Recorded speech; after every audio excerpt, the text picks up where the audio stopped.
નમસ્કાર. રાષ્ટ્રીય કલા કેન્દ્ર પ્રસ્તુત કરે છે ડોક્ટર ભારતી રાણે લિખિત પુસ્તક પગલાના પ્રતિબિંબ પર આધારિત એક પાત્રી અભિનય ગેલેરી. લેખિકા યામિની વ્યાસ. પ્રકાશ આયોજન મેહુલ શર્મા. સંગીત દર્શન ઝવેરી. સંગીત સંચાલન તેજસ ટેલર. અભિનય અને દિગ્દર્શન રૂપિન બચ્ચીગર. પ્રસ્તુત છે ગેલેરી.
હું નજરકેદ છું, પરંતુ મારી નજરમાં આ એક બે તારા નહીં, આ બ્રહ્માંડનું આખું તારામંડળ નજરકેદ છે.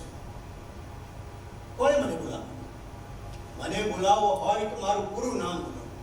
ડી વિન્ઝાન્ઝો પેરેવડી ગેલેલે. તમે માત્ર ગેલેલે બોલ્યા. યસ, આઈ એમ ગેલેલે. ઇટાલી મારું વતન, કે જ્યાં પથ્થરો એની આંખમાં ચંચળતા આગીને સદીઓથી ઊભા છે. ઇટાલીમાં રોમ અને ફ્લોરેન્સ સાથે મારે લગાવ બધા નથી. Florence is a culture city and my father was a musician. He was a very famous musician. એમને સંગીતના સુરોમાં રસ અને મને બ્રહ્માંડના નહીંમાં. દોસ્તો, મને આજે થાય છે કે મારા ભૂતકાળને વાગોડી લો. ચાલો, તમે ચાલો મારી સાથે સ્થળ અને કાળને ભૂલીને આપણે સાથે મળીને મારા ભૂતકાળને વાગોળી લઈએ અને એકાદ લટાર મારા ગામની મારી લઈએ.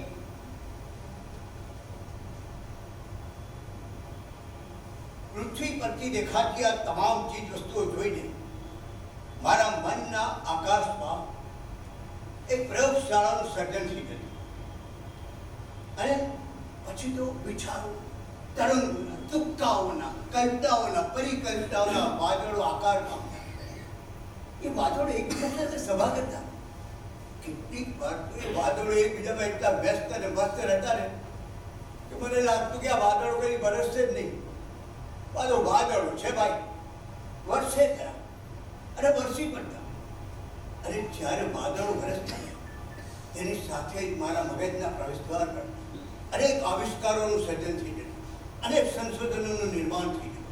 અને પછી મારી તડક અને તરસ વધી જતી અને હું પ્રયોગ કરવા બેસી જતો.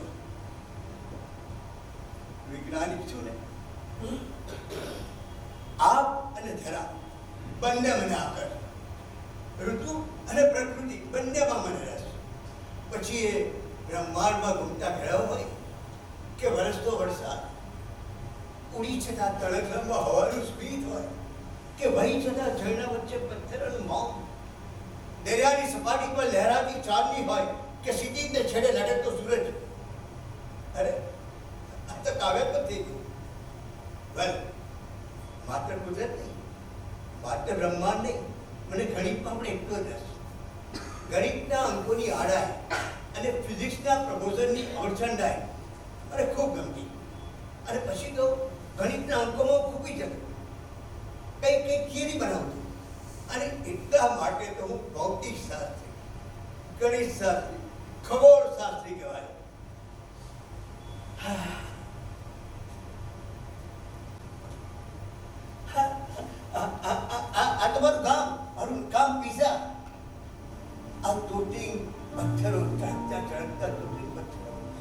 વહી જતા ઝરણા અને ઝરણાની બરાબર બાજુમાં મારું ઘર.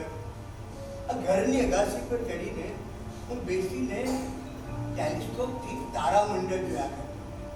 નાના મોટા તારાઓ જોવાની મને ખૂબ મજા આવતી, ખૂબ આનંદ આવતો. અને એમાં પર કંઈ સંશોધન કરવાનો પ્રયત્ન કરતો. અને પેલો પીસાનો ઢળતો કિનારો કે જેના પર ચડીને મેં મોમેન્ટમના પલટા પદાર્થની ગતિ વર્તને લોક ઇક્વેશનનું સંશોધન કરેલું. મેં પ્રત્યાશી પ્રયોગ કરેલો. મેં એક તોપનો ઘોડો લીધો અને એક સામાન્ય બોલ, બંને આ મિનારા પરથી નીચે પડતા મૂક્યા અને સાબિત કર્યું કે કોઈ પણ વજનની વસ્તુ ઉપરથી નીચે પહોંચતા સરખો સમય લે છે. આ સિદ્ધાંત એરિસ્ટોટલના સિદ્ધાંતની વિરુદ્ધ હતો. આ સિદ્ધાંત મેં 1604માં શોધેલો, પરંતુ સદીઓ સુધી આ સિદ્ધાંત શંકાના દાયરામાં રહ્યો. પણ માનશો તો નહીં, 367 વર્ષ પછી 2 ઓગસ્ટ 1971ના રોજ એપોલો 15ના ચંદ્રયાનથી ડેવિડ સ્કોટે બીજો પ્રયોગ કર્યો. એને હલકું પીછવી અને એનાથી 40 ગણા વજનની હથોડી ઉપરથી ડ્રોપ કરી અને બંને સાથે જમીન પર પહોંચ્યા. પણ ડેવિડ મારા કરતા હોશિયાર હતો.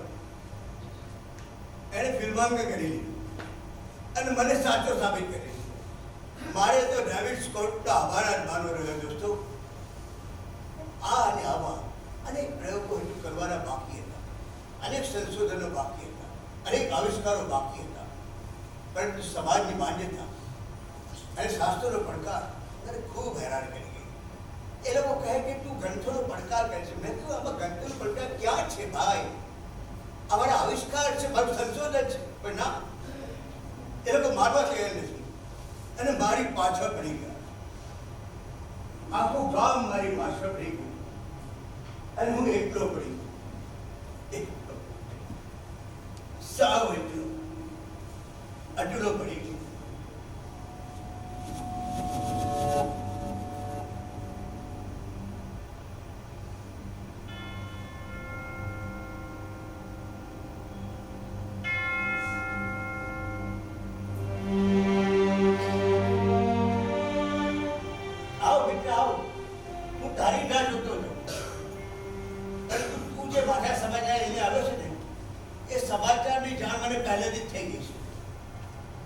ચર્ચમાં મને ટ્રાયલ માટે બોલાવે છે. એ લોકો કહે છે કે મારા આવિષ્કાર પાખંડી છે, હું શાસ્ત્રનો વિરોધ કરું છું. મેં કહ્યું કે મેં શાસ્ત્રનો કોઈ વિરોધ કર્યો નથી. મેં સંશોધન કર્યું છે. આ પૃથ્વી ફરે છે અને સૂર્ય સ્થિર છે, એ મારું સંશોધન છે. આ ટેલિસ્કોપથી મેં બ્રહ્માંડમાં ગ્રહોને ઘૂમતા જોયા છે. મંગળ, બુધ, ગુરુ, શુક્ર. પૃથ્વી પણ ફરે છે. પૃથ્વી સ્થિર નથી. પૃથ્વી બ્રહ્માંડનું કેન્દ્ર નથી. મારી પાસે અનુમાન છે, ગણિત છે, અંક છે, અવલોકન છે, ટેલિસ્કોપ છે. પણ ના, એ લોકો માનવા તૈયાર નથી. એ લોકોની માન્યતા અલગ છે, એ લોકોની શ્રદ્ધા અલગ છે. શ્રદ્ધા કે પછી અંધશ્રદ્ધા. ખેર, અને હવે તો પોપ પણ મારા વિરોધી થઈ ગયા છે. જ્યારે પોપ વિરોધી થાય ને ત્યારે સજા નિશ્ચિત થઈ જતી હોય છે. મને સજા થઈ શકે છે. આખરી સજા, કદાચ કેદની સજા, કે વિશેષ. પરંતુ એ લોકોના ચુકાદાથી ડરીને હું મારી વાતને પલટી મૂકવાનો નથી. શું મારે એવો દોડ કરવાનો કે મેં કંઈ જોયું નથી, મેં કોઈ સંશોધન નથી કર્યું, મારો કોઈ આવિષ્કાર નથી? ના, મેં સંશોધન કર્યું છે. આ પૃથ્વી ફરે છે અને સૂર્ય સ્થિર છે, એ મારું સંશોધન છે. તમે કાર્ય કરી લો. તમે મને કેદ કરો કે આજીવન નજર કેદ કરી. હા, તમે મને હાઉસ એરેસ્ટ કરીને એક જગ્યાએ સ્થિર તો જરૂર કરી શકશો, પણ એક વાત ચોક્કસ છે, આ પૃથ્વી તો ફરતી જ રહેશે, ફરતી જ રહેશે, ફરતી જ રહેશે, ફરતી જ રહેશે, ફરતી જ રહેશે, ફરતી જ રહેશે, ફરતી જ રહેશે, ફરતી જ રહેશે.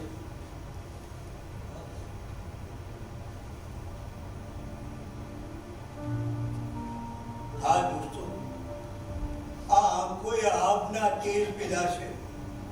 આ આખોય બ્રહ્માંડમાં જોઈને આ વિશ્વને મોડર્ન સાયન્સની દિશા આપી છે, નવી દ્રષ્ટિ આપી છે. આ આખોય બ્રહ્માંડ ખુલ્લું કરી આપ્યું છે. અને જે વ્યક્તિએ બ્રહ્માંડ ખોલી આપ્યું તે વ્યક્તિ આજે આ એક બંધ ઓરડા સંકુચિત થઈ ગયું છે. ભાવ સરસ છે. મને સજા થઈ છે, આજીવન સજા. ભાવ સરસ.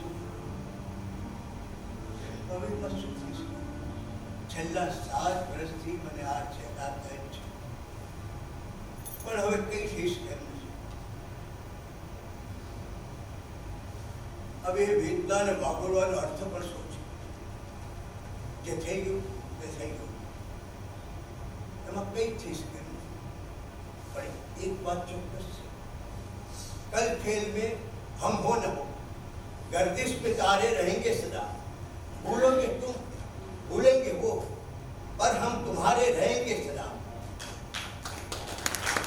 આ વિજ્ઞાન જગતમાં, આ બ્રહ્માંડ જગતમાં, આ વિશ્વ માનવ જાતના ઇતિહાસમાં જય હો વિજ્ઞાન, જય હો બ્રહ્માંડ, જય હો વિશ્વ માનવ જાત.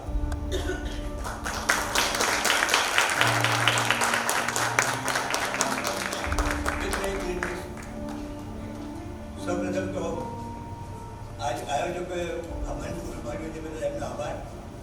એક બીજી વાત એ કરી છે, દર્શકો પણ 70ના દાયકામાં ખૂબ નાટકો કર્યા. 73માં યુનિવર્સિટી બેસ્ટ એક્ટર, 78માં ગુજરાતના બેસ્ટ એક્ટર, મારા ડિરેક્ટર કપિલ દેવ.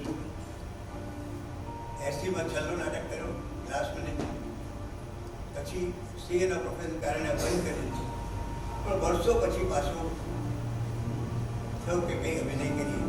એટલે રંગભૂત્રમાં મેં પહેલી વાર અમારે એક્ટિંગ કરી. ત્યારે સમય ખૂબ ઓછો હતો, 5-6 દિવસમાં આ એક્ટિંગની તૈયારી કરી. પણ પછી આ વખતે યશાબેન દાદાવાળા ફોન આવ્યો કે તમારે આ અભિનય કરવાનો છે, સમય મળી ગયો. મને થયું કે ગેલેલિયો ટેલિસ્કોપ વગરનું કઈ રીતે ચાલે? Galileo without telescope. એનો વિચાર કર્યો કે આમાં મને કોણ મદદ કરી શકે. અને મને લાગ્યું કે એક જ વ્યક્તિ આમાં મને મદદ કરી શકે એમ છે, અને તે મારો પૌત્ર વિહાન ફર્સ્ટ સ્ટાન્ડર્ડમાં છે. મેં એ મને જોતો કે ક્રાફ્ટનું કંઈ ને કંઈ બનાવ્યા છે. બધું એક તરીકે છે, આવું કંઈ ટેલિસ્કોપ જેવું છે કે ના, એ ક્રાફ્ટનું બહુ સારું કરતું, પણ એક હું બનાવી આપું. અચ્છા, મને ફોટો મોકલી આપો. મેં એને વોટ્સઅપ કર્યો ગેલેલિયો ટેલિસ્કોપ. સવારે 9 વાગે મેં વોટ્સઅપ કર્યો, સાંજે 6 વાગે એને મને મારા હાથમાં ટેલિસ્કોપ છે. દાદા લો હાથમાં ટેલિસ્કોપ. પછી એને મને પ્રશ્ન કર્યો, એમને મૂકશો ક્યાં? નીચે મૂકીશ, નીચે લઈને અભિનય ચાલુ, સ્ટેન્ડ બનાવવું છે. પણ તમારે કેવું સ્ટેન્ડ બનાવવું છે? આ ટેલિસ્કોપને ફિટ કરી દેવો છે કે ખુલ્લો રાખવો? ના, ખુલ્લો રાખવો છે, કે જેથી એને ઉશ્કેરવાનો પ્રયોગ કરી શકે. માનશો નહીં, માત્ર 2 દિવસમાં એણે એમની કાપની અદ્ભુત શક્તિથી આ સ્ટેન્ડ ટેલિસ્કોપ બનાવ્યો છે. મને એમ લાગે છે કે 1 તારીખો મિયાન કે નામ